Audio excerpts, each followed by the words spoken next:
Саламатсызбы, Гүлбаран Намазбек-кызы. Қош келдіңіз бізге.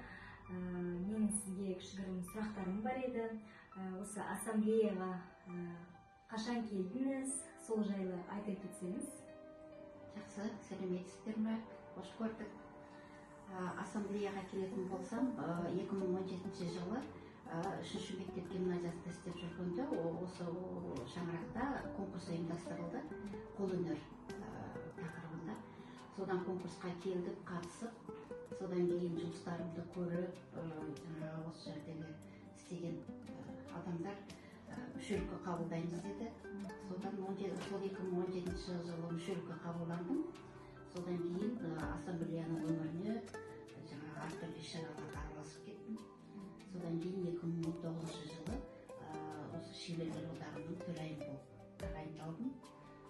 Сол 2017 жылдан бері осы ассамблеяның іс-шарасынан қалып көрген жоқ.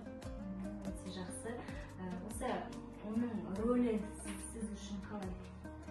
Рөлі өте маңызды деп ойлаймын. Өйткені ассамблея осы қара шаңырақ дейміз ғой, енді осы ассамблея ашылып, өзім осы ассамблеяға келгеннен бері әртүрлі іс-шараларға қатысып жүрмін. Соның ішінде көріп жүргенім жаңағы әртүрлі ұлт өкілдері, осы қаламыздағы ұлт өкілдерінің өздерінің жеке кабинеттері бар, жеке өздерінің жаңағы салт дәстүрі, мынадай қолөнер бұйымдарымен танысамыз. Тек қана осының ішіндегі адамдар ғана емес, оған оқушылар келеді, студенттер келеді, жан-жақтан келген адамдар бар. Көкшетауда, қаламызда осындай керемет бір осындай үй бар екенін көрсетіп, және бұл жерде әртүрлі тақырыптағы мәселелер көтеріледі.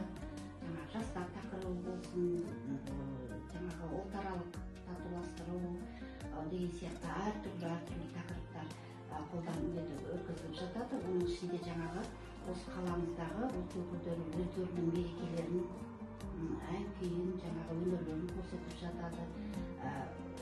Өте маңызды деп ойлаймын.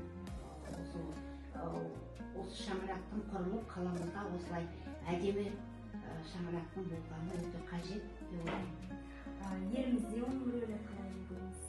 Елімізде тіпті керек деп ойлаймын. Өйткені Қазақстанымызда 130-тан астам ұлт өкілдері тұрады. Әр қалада, әр облыста осындай үйлер бар шығар деп ойлаймын. Енді мен өзім мынау солтүстік өңірде Петропавловскіде болдым, тоже жақсы. Астанада болдым. Ал енді басқа өңірлерді өзім көрген жоқпын, бірақ өте қажет деп ойлаймын, маңызды.